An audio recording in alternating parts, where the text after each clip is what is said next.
Hey, good afternoon, everyone. Thank you so much for joining our next webinar. My name is Billy McDermott.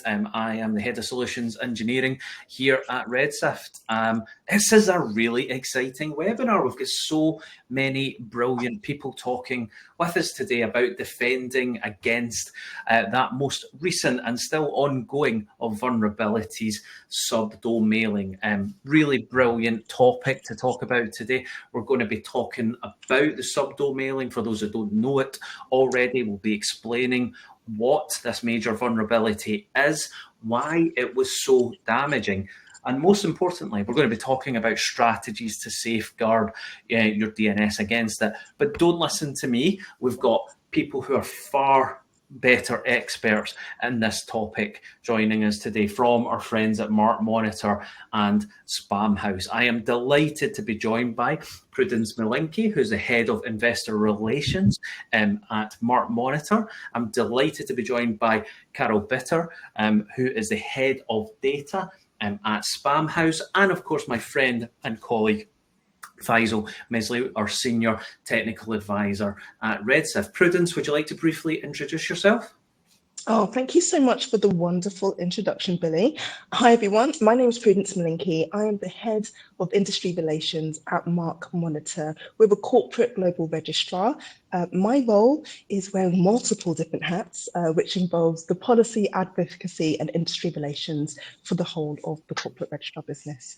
And I'm really glad to be here. And for those who recognize me, I've been around for a minute, so I've been around a while. But I'll leave it there. Thanks.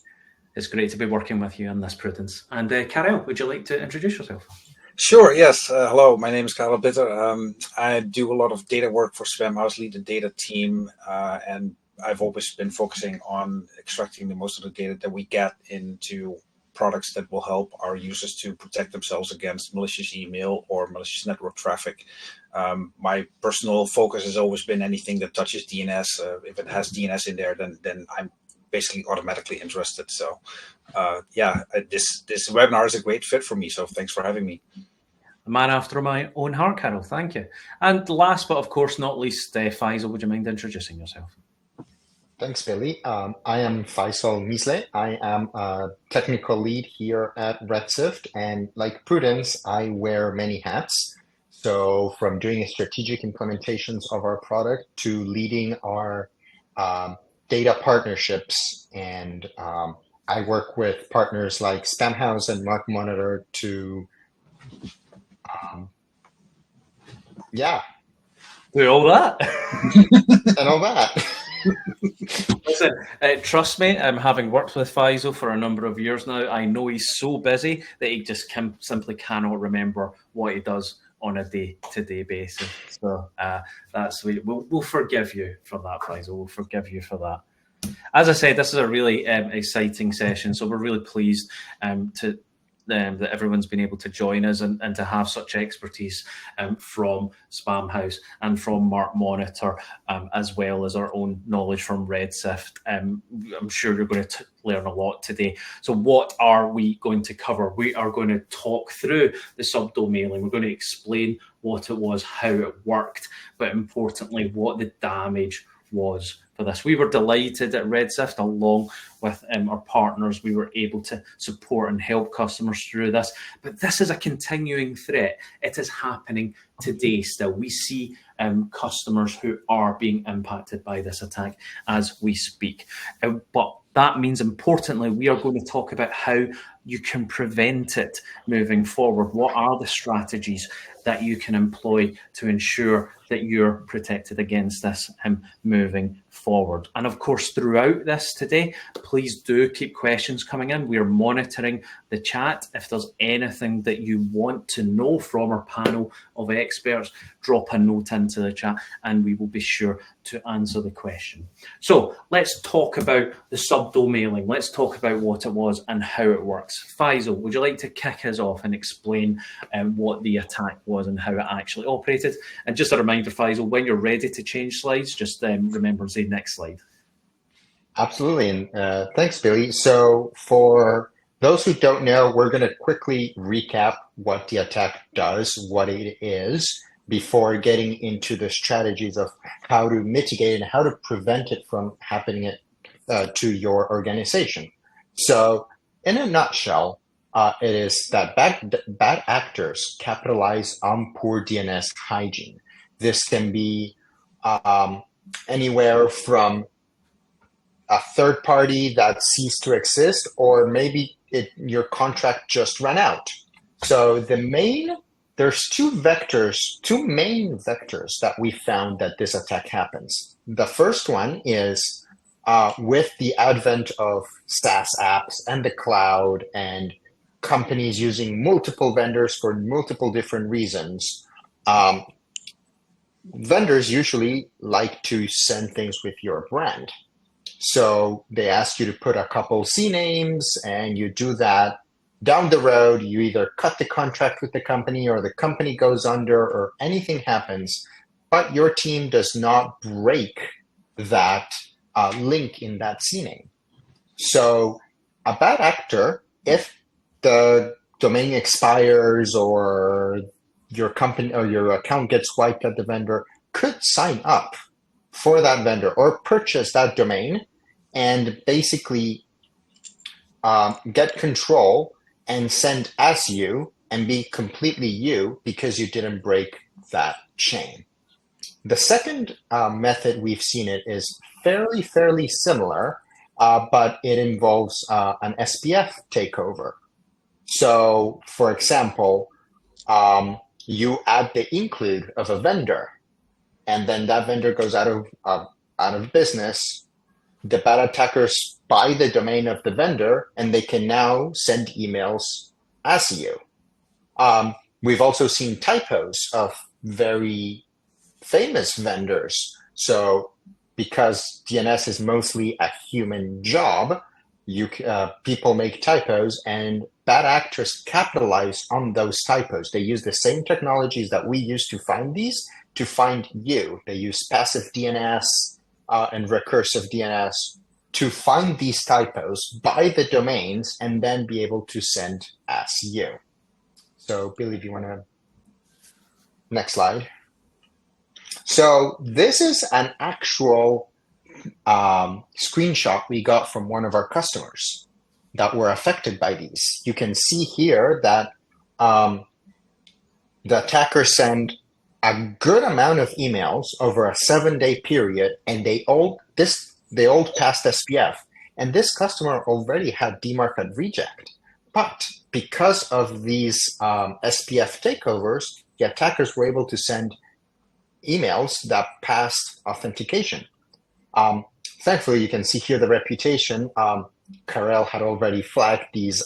Karel's team had already flagged these IPs as malicious IPs. So depending on the recipient, they may have not gotten it in the first place.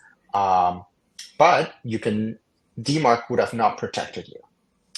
Next one, Billy.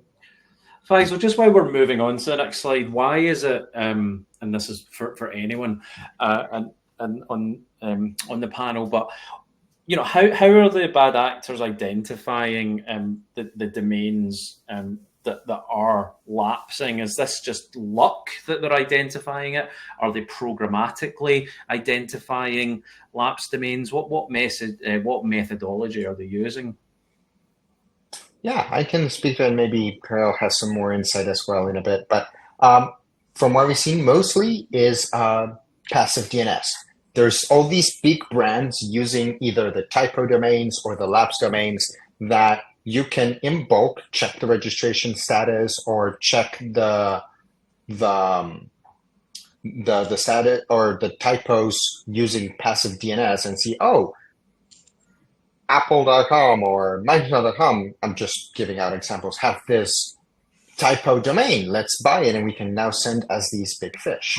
And yeah, Karel, I don't know if you. Yeah, I mean, to me, that's actually one of the most interesting questions around this. Is how do you find the domains that are open to this kind of abuse?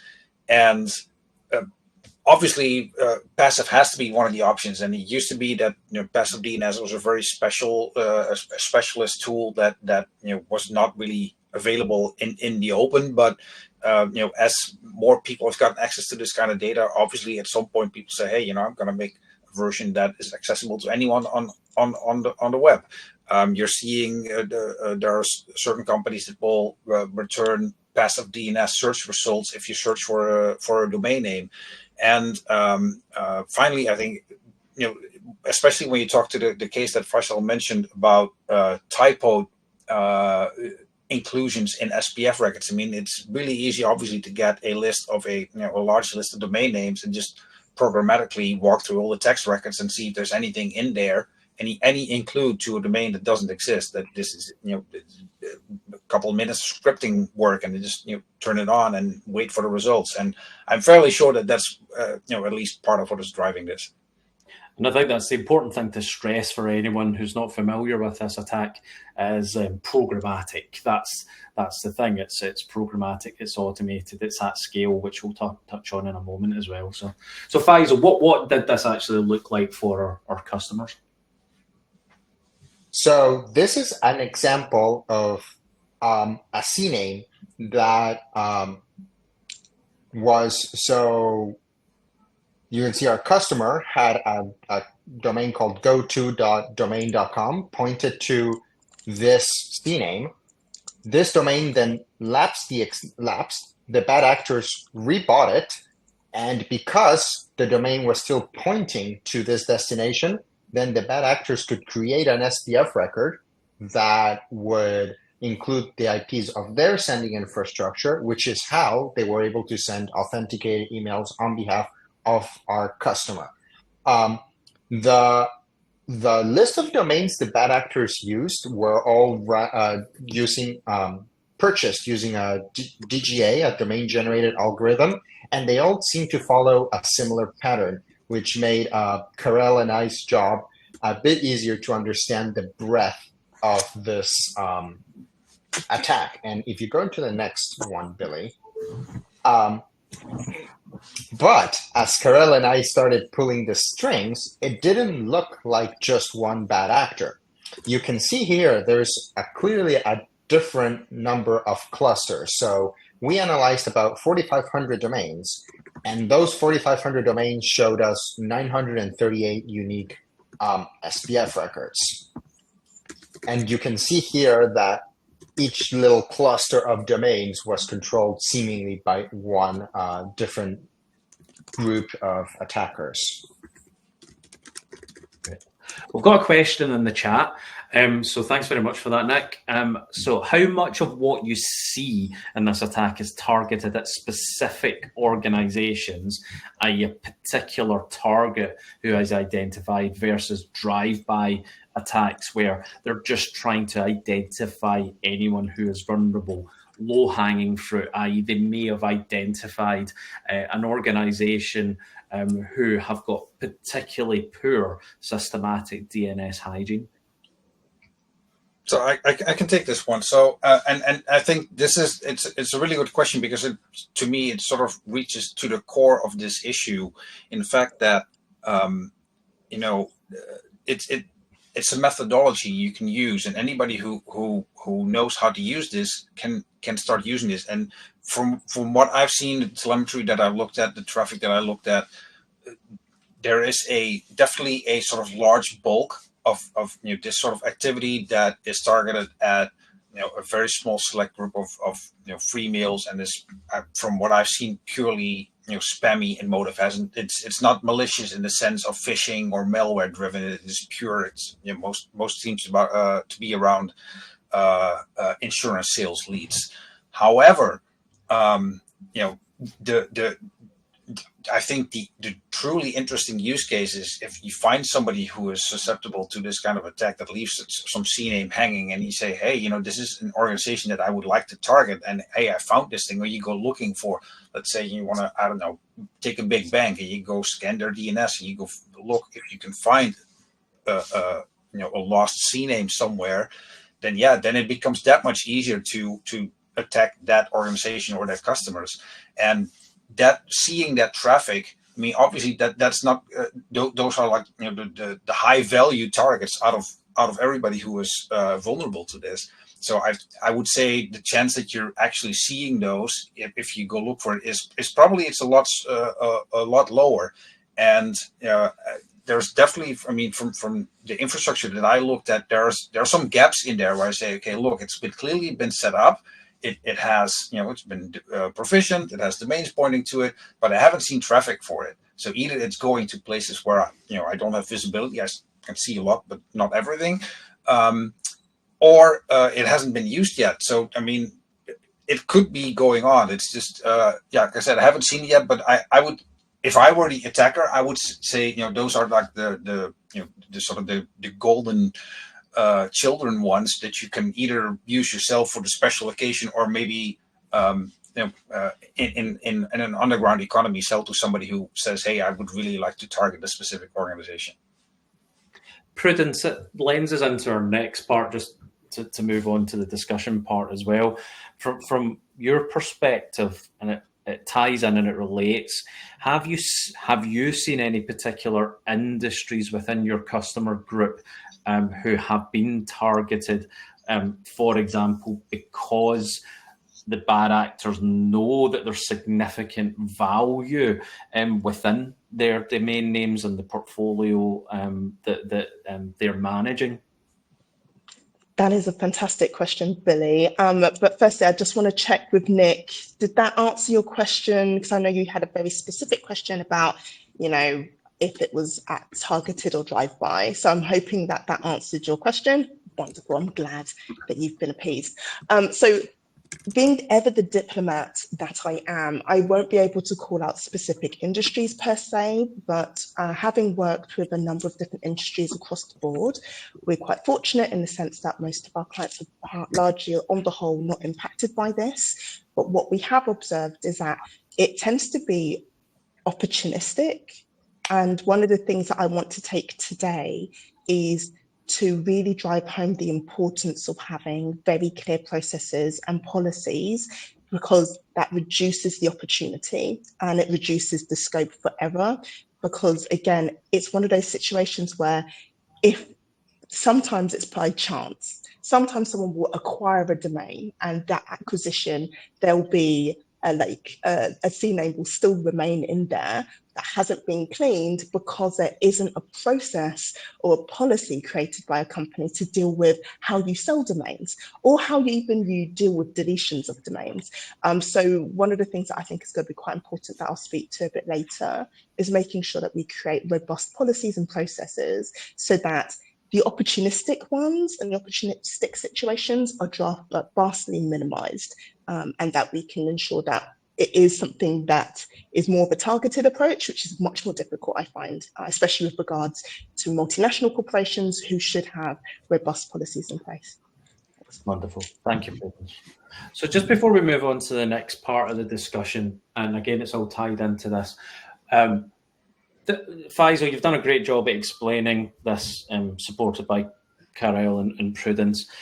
But with this, what was the actual impact that you saw in the marketplace? What has been the result if this vulnerability has been exploited and the bad actor has been able to execute, both in terms of what actually happened and what your view is on the actual impact, either financially or reputationally, that took place? So from what we got in through our data partners, and maybe Kirk can help me get deeper into this, but surprisingly, if I would have been a bad actor, I would have used it to pretend to be the company. However, from what we've seen, none of them have been attacks on behalf of the company, but rather just using the company's high reputation to pump out generic affiliate spam, which I thought was interesting, that they would use it to pump the affiliate spam instead of using highly targeted phishing emails when they can pretend to be a brand pretty much for free. Yeah, I mean, that aligns with what I've seen. And like I said, the ones where those specific brands are targeted, which theoretically is possible, I would say those would be much harder to spot, because those are going to be targeted at either the company itself or at their customers, meaning that it's not going to have that high volume approach that the regular stuff would have. I think another important you mentioned what's the impact. Another important thing to realize is that once this starts, and maybe the materials that are being mailed are not malicious in nature, but what it does create is, if you look at most of the big receivers will have all sorts of automated systems in place to continually reassess the reputation of a domain. Once a domain starts being associated with too much mail that the receivers don't like, they will start to reflect those individual assessments of the emails back on the domain name. And especially Gmail is really strong with that. They put a lot of their filtering is tied to the reputation of the domain name. And so the victims of this will start having trouble with their own regular mail, because somebody else is using their assets to basically get bad mail to the inbox that has no association with the abused domain at all. But the impact of that happening is going to reflect badly on your domain. And especially for people who do not deal with these kind of things on a daily basis, it might be very hard to find out why that's happening, and why certain inbox providers certainly don't like your email anymore. And that ties back to that lack of control. When we go back to confidentiality, integrity, availability, that ties into that. As soon as you lose control of that asset, whether it's a takeover for email, which we're focusing on today, whether it's a takeover for web purposes, you cannot guarantee the integrity of the services that you're providing, and you can't guarantee the availability of the services that you're providing either. And that lack of control, Prudence, kind of leads us into an area that I know is close to your heart, and I saw you nodding away there and talking about the actual value that domain names have to an organization, and how losing control of those can lead to an issue. So what do you see as the issues that happen when an organization loses control of an asset for these reasons? I just want to piggyback, and that's a great question, Billy. All of your questions have been great so far. I want to piggyback off of Karel's sentiment, because he's spot on. It's reputational damage. A lot of the organizations that we work for, the domain names that they're utilizing are literally not just, well-known brand names and IP and intellectual property, which is important, but also these are some of the biggest trafficked domain names on the planet. So they've got huge influxes of traffic coming through. They're generating vast sums of financial value, and generating a lot of financial income for these corporations and organizations. And these companies have reputation, and these companies have an element of trust. And this trust is with all members of the public, and also members of potential clients that will be considering utilizing their services in the future.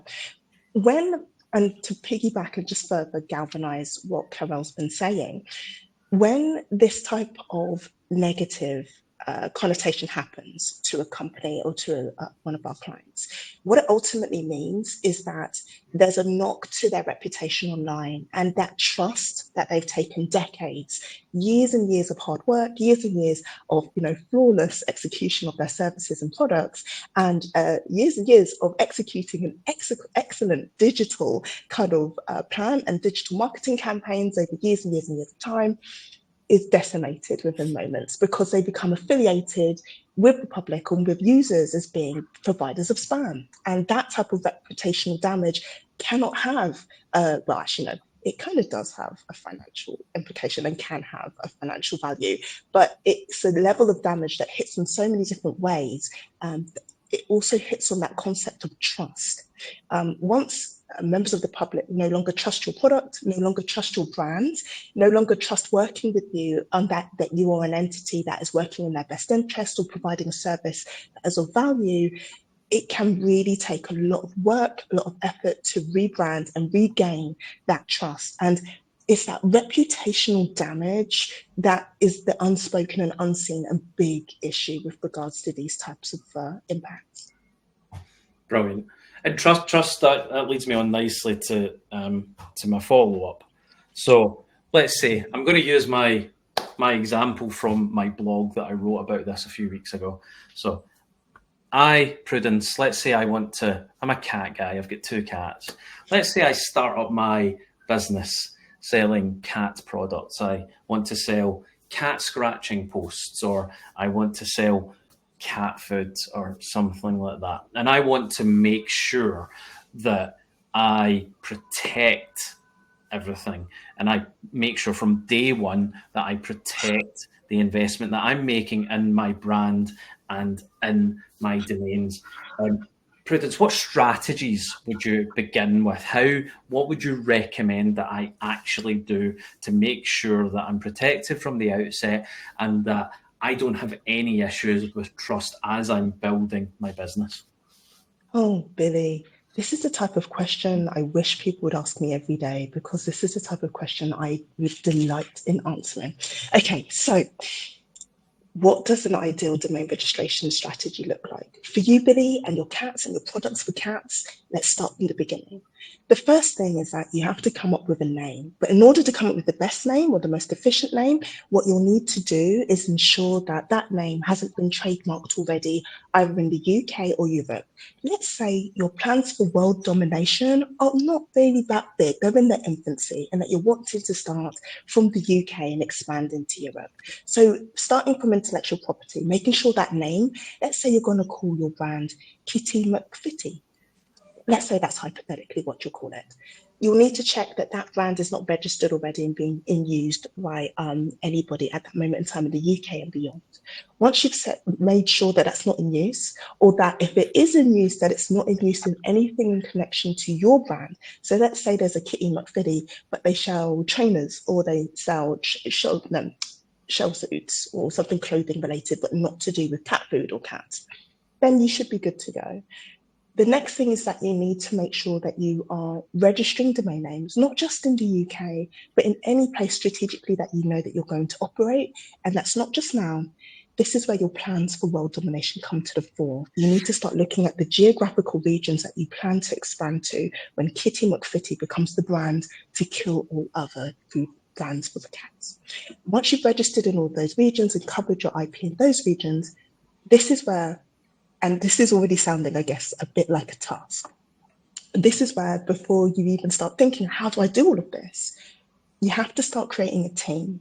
And one of the things that will really help you, Billy, is to work with a team that can help you grow, that will understand your needs and will help you navigate all of these different pitfalls. Because I hadn't even started to talk to you about the nuance on registering domain names that are CCTLDs versus GTLDs, and what a CCTLD requirement is for France or any of these things. So you'll have to do all of that stuff.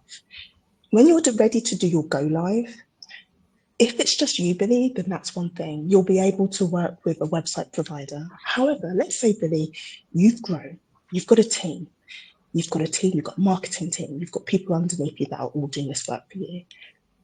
Creating a strategy where when you have a registration strategy where you register domains is going to be a fundamental.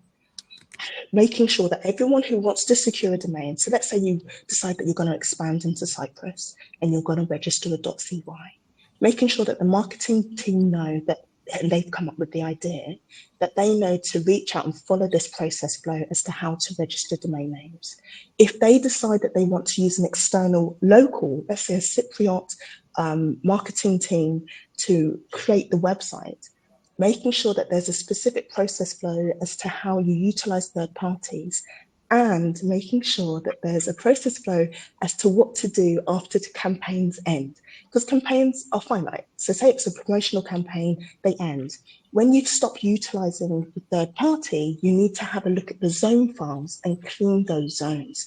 One of the fundamentals that will really help with regards to making sure that opportunities for people to access websites, or access domains, or access CNAMEs, and then create these kind of affiliate spam campaigns is to make sure that there's clear, robust policies that you've created to clean zones. So then if you decide to sell domains, which is well within your right to do, then you're making sure that you're selling them in the safest way possible, and that you're minimizing scope for anyone else to capitalize on your mistakes and potentially start sending, spam emails utilizing a CNAME record that you accidentally left in there.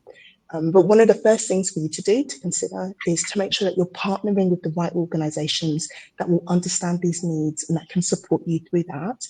And as a corporate registrar, we kind of can and we kind of do. And obviously, I'm not just going to say we're one. There were many different corporate registrars. It's about finding the right fit for you and making sure that if you do have these plans for global domination, that you're doing it in the most efficient and most effective way possible. Karel, picking up on that theme of change, it's naturally, as Prudence has quite rightly said, it's important to put those hygiene processes into place to ensure that third-party or records that are no longer in use are removed. Based on your experience and what you see, how can you put in an effective change management process to deal with that? Because naturally, anything related to making sure that the changes take place, but also making sure that the changes required take place correctly are really hard to implement. So what would you recommend that organizations do in order to do what Prudence is recommending? Billy, would you like me to answer that question, or would you like someone else to answer? That was towards Karel, but I think he's busy answering. Everyone's in the chat, living their best life. So we'll open that up to everyone. But that's okay. I can say something quickly. I sort of to tag on to what Prudence said, and I think one of the things that people really underestimate is the value of your primary corporate business domain name, and if you look at the bigger companies that have been around for a long time, they have the same name since basically names became available to get, and your name is going to be a unique one. It's going to be with you for as long as your company exists, and it really is like the prime real estate that you have online. Everything that you do online at some point touches your domain name, touches DNS. If it's your website, your email, everything goes back to the domain name. And of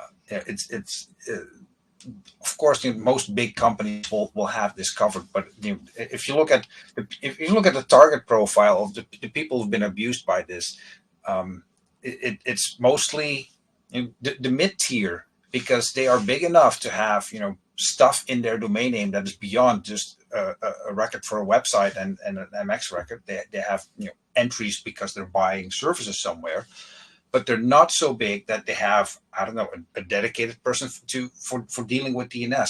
They have procedures on how to work with change management. They have regular checks to say, hey, everything is still the way we think it should be. So that's it. And I think that's where the biggest risks are. And those are the people that should take the best care of these kind of things. Great, thank you very much. And that kind of ties into then policy implementation, which Prudence you kind of touched on earlier, and we spoke about earlier in this week. So you you're your mid-tier, as Carol was saying, you're your mid-tier organization. You're one of the organizations that's most likely to suffer from this type of attack because you're mature enough to have expanded your estate. You've got a number of domain names there, but you're probably not mature enough that you've got a security function that has this as part of their day-to-day tasks. You've maybe not yet done your ISO 27001, so you've maybe not quite got those processes in place. So you are that type of mid-tier organization that Karel was talking about. What do you recommend to make sure that those processes stick? What procedures would you put in place to make sure that that hygiene does actually happen? Two things, Billy. Firstly, I love this question too. Keep them coming. These are the questions I love. I love this. Thank you. Secondly, we're going to have to start talking about DNS hygiene because that has connotations that make me, I don't know how I feel about that hygiene and DNS hygiene. I don't know. Can we not make this a thing? I mean, is there another way we can? Anyway, but in all seriousness. We've spent months trying to make it a thing, Prudence. It just instantly makes me think of deodorant. It makes me think of things that I shouldn't. Do you know what I mean? When we're thinking something as serious as DNS, hygiene is not. Brush the teeth of the server. If Rebecca from our marketing team is on here, I've just got a new merch idea. Deodorant, Redshift branded deodorant. There we go, for your DNS hygiene. For your DNS hygiene, keep your hygiene topped up. This is all. I don't know if this is the direction we should be taking DNS in. In all seriousness,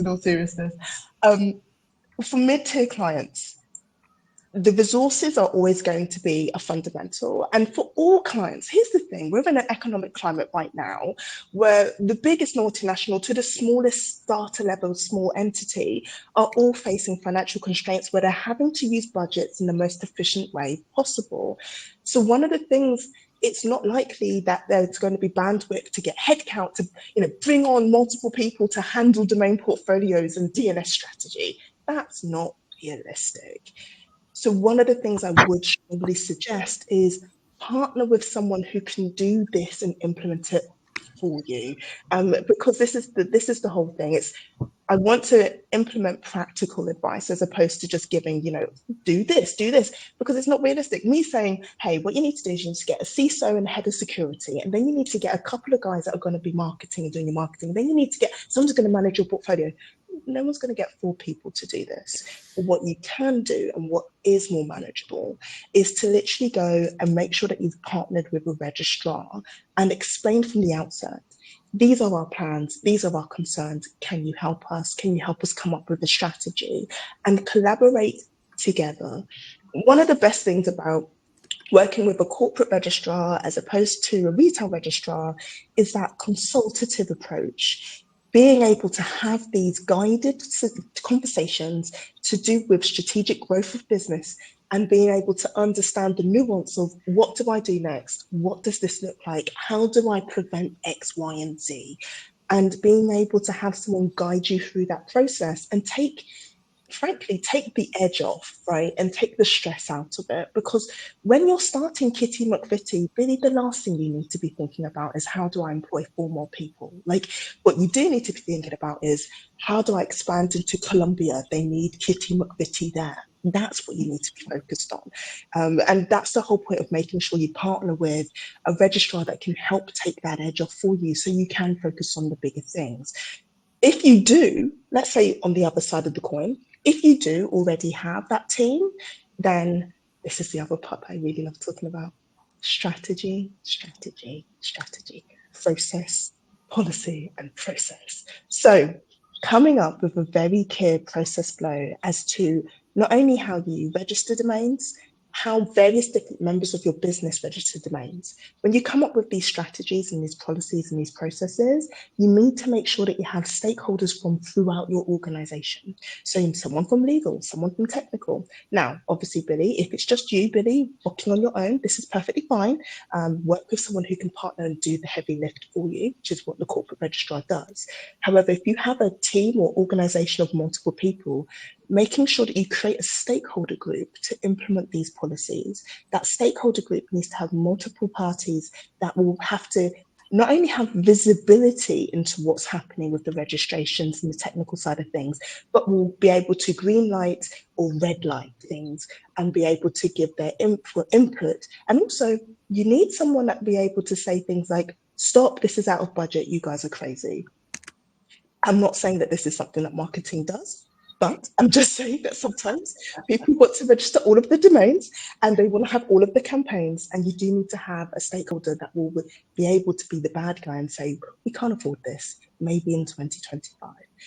But yes, two-tiered approach. If you can do it yourself, create that stakeholder group, create those processes and policy and process flow. If you don't have the bandwidth, try and make sure you partner with a registrar that can help facilitate that and consult with you to guide you through that. Both ways, you need to make a team. No one can do this stuff alone. It's pointless and fruitless doing this. And it's a thankless job doing it by yourself. If you've created a robust policy and you're doing everything alone, no one's going to clap and say congratulations. It's a warm and fuzzy feeling that may not be worth it. So create a team and create a team that can support you.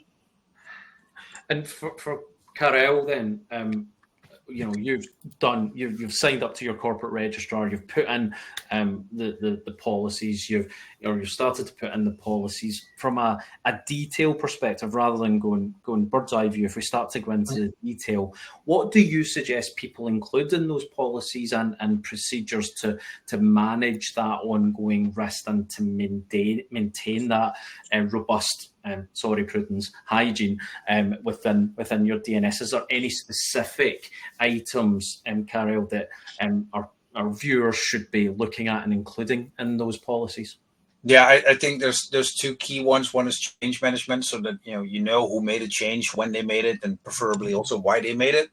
And that will also give you, once you implement that right, it'll give you the option to backtrack on any changes, because that of course, given that it's DNS, people tend to make mistakes quite regularly. So having that in place makes it life a lot easier. And the other thing is that I would advocate for is a regular audit of, hey, is everything that we are pointing names to, is that still correct? And because that's basically the where this problem comes from, is that there are entries in people's zone files that are outdated or have expired, or for any other reason they point to something that is not under their control anymore, and that is what leaves you open to abuse by third parties. What one thing that I've read often as well, and this is a question for everyone, but probably ties into that cost management prudence that you were mentioning about. And we've been asked it by customers sometimes, and my advice is quite clear. If you've registered a domain already, then you should never let that domain lapse, because there is actually some value within it. So for everyone, do you think that's something customers should be doing? If they have registered a domain, should they ever let it lapse, or should they always ensure that they've got automation in place to make sure that continues to renew no matter what? And I'd go first. I would say don't let it expire until you're 100% sure it's not being used by anybody. It's not being used as a dependency by third parties, whether it's vendors, partners, contractors, customers. Be 100% sure nobody is pointing to your domain from anywhere. Because if even there's one person still doing it, even if it's not being used, you got to keep that domain renewed, or you risk having that person be a victim of Subdo. So until you are 110% sure that domain is not being used anywhere by anyone, it's cheaper to pay the $10, $15, euros, pounds, name currency of your choice to keep it renewed. I want to piggyback off what Faisal's just said. Yes and no. Let me explain why. So it depends on what the domain name is, because not all domain names have the same intrinsic value. So let's use the Kitty McVitie example. If this is your primary Kitty McVitie site, and it's kittymcvittie.cat, let's say that this domain is your primary website. However, you have additional domains. that you also have for promotions. So let's say you've had a give your kitty kittymcvitty.net. It's a horrible domain name, but you had no other choice. So you've got this side domain and this main primary domain. With the case of your primary site, this is exactly what Faisal's referring to. This is not a decision for you to be making yourself individually just off a whim. Firstly, that domain should be registry locked at registry level to make sure that it's secure. That's a basic and that's a given. In addition to that, remember I mentioned about those stakeholders? If you're trying to make any changes, including something as relevant and as important and fundamental as a deletion, you should be consulting with various different stakeholders, technical stakeholders to do with design, to do with the configuration of the domain name, and to do those checks to see how it's set up, who's connecting to it, because we have seen where people have decided to delete something and bring down half of the content in China or half the content in Uzbekistan or Europe because they didn't realize that there were other people connecting or using a specific record for their websites or their content. So you need to make sure that you have all of the stakeholders involved. Another thing is, one of the key stakeholders for deciding whether a domain name can be deleted or not, you may not realize, it's not technical, it's legal. Remember, domain names can be deemed as property and have intellectual property kind of connotations and have intrinsic value. If you are deleting a domain name, you are essentially allowing it to be back and released back into the wild where a third party can register it. If a third party registers Kitty McVitie and decides to put on it a very interesting website to do with nothing to do with kitty products, but maybe interesting magazines that are of an adult nature, that may not be the branding that you want for your organization. And so you may need to retain the domain name, not even for use, but for prevention of third-party use. And that's what we call a defensive strategy. So these are all things that you need to factor in when you're dealing with a primary site. However, for promotional campaigns like, usual bitty, kittymcbitty.com, or, the generic ones that are used the Kitty Festival 2024. There we go, Kitty Fest, Kitty McVitie Fest 2024. You know the ones where it's a very short campaign, it's a short burst, but you want everyone to engage and you're using it for promotion, but the promotion ends. You can actually delete these domains because the scope of someone putting something weird on that site truly negatively impacting your overarching brand may actually be minimized. However, that decision still should not be made by yourself. And also you still need to have a deletion policy. Now, a deletion policy, a lot of people don't even think about, but how you register domains is one side, but how you delete domains is the other side. It's the end-to-end process. Making sure that when you delete a domain, all the stakeholders have been notified and have said, including legal, because again, they need to do the weighing exercise to do the IP. And then also, in addition to that, making sure that once you've agreed that you can delete, that you are in a position to start consulting with your technical content, making sure that the zones are stripped.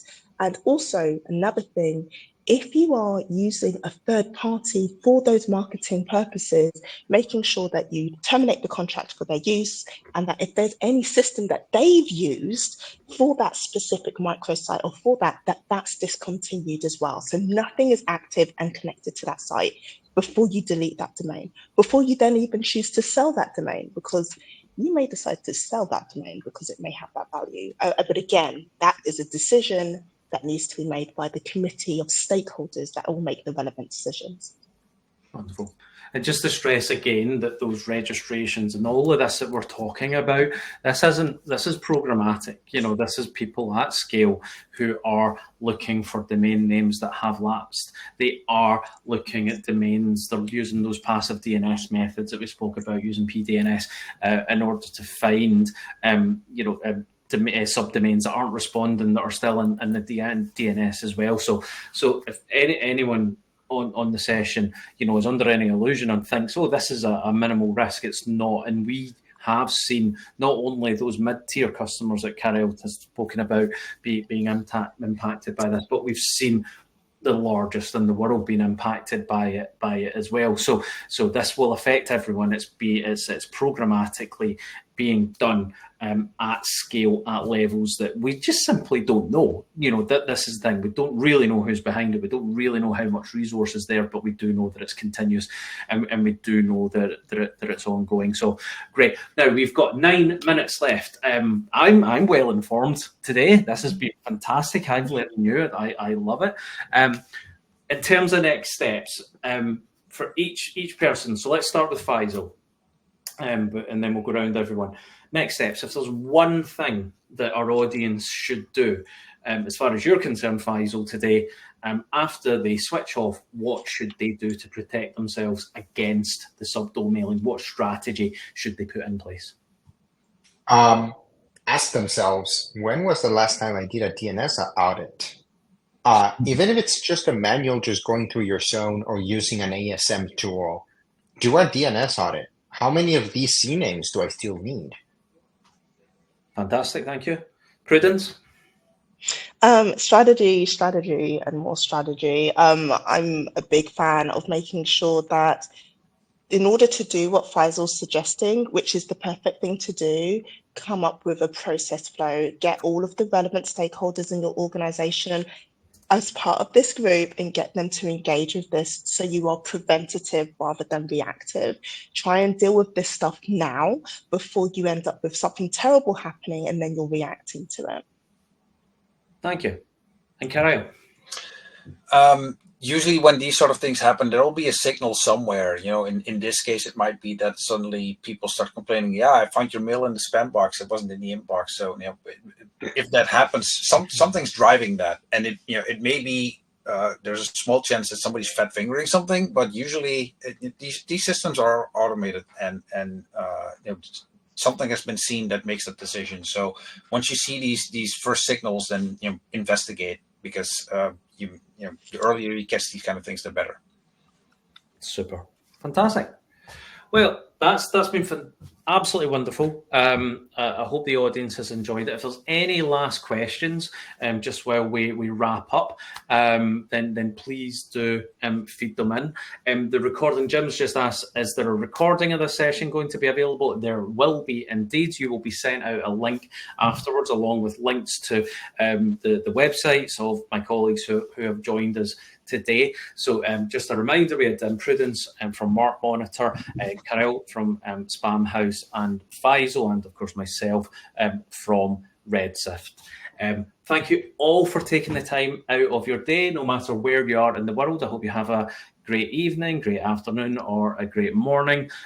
Please keep checking the Redshift website and our mailings for our next upcoming webinar, and get in touch with any of us if we can help with anything at all. Thanks, everyone.